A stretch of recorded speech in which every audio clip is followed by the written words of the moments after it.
Данные соревнования проходят каждый год. В них участвуют спецподразделения всей Республики Абхазия.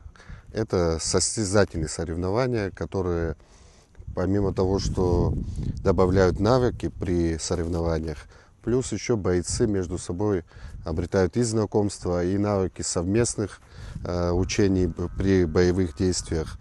И это объединяет все спецподразделения. Это улучшает их и личные взаимоотношения между собой. И никто не отменял дух соревновательный, когда каждый хочет победить, и каждый хочет показать свои навыки, отработать их. Президент поставил задачу улучшить оснащение и материально-техническую базу всех спецназовцев.